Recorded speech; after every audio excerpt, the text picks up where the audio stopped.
Et si vous souhaitez en savoir plus sur le sujet, n'hésitez pas à consulter notre application France Info. La fin du suspense et du stress aussi pour les élèves de terminale. Les résultats du bac sont tombés ce matin. Admis, recalés ou rattrapage, déception ou scène de joie.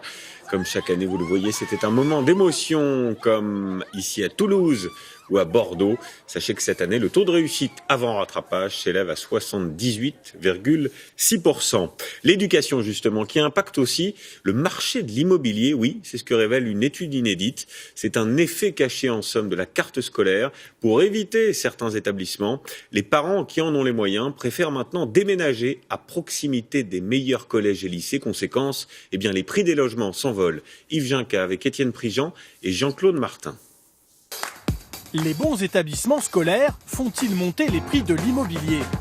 Existe-t-il un effet cartable sur le prix du mètre carré?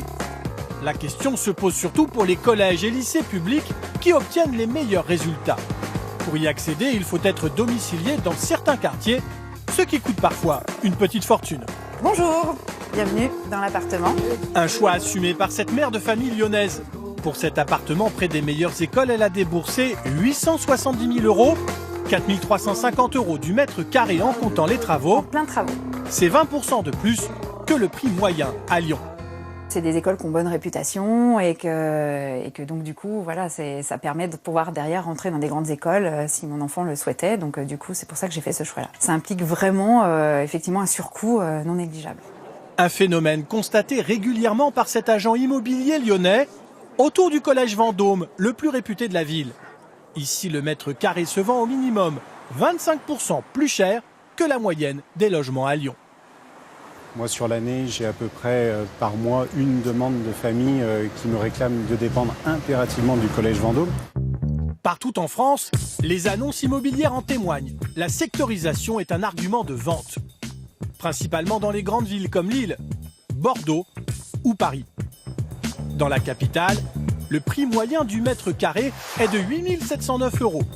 Et les meilleurs collèges publics sont quasiment tous concentrés dans les meilleurs quartiers, où le mètre carré se paye 17% plus cher que la moyenne parisienne.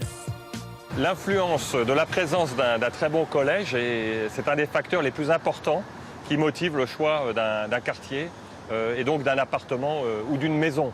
Ça fait partie des critères les plus importants pour les parents qui cherchent effectivement à placer leurs enfants dans les meilleurs établissements possibles. La ville la plus chère pour sectoriser ses enfants dans les bons collèges, c'est Toulouse. Il faut y débourser en général 27% de plus que le prix moyen local du mètre carré.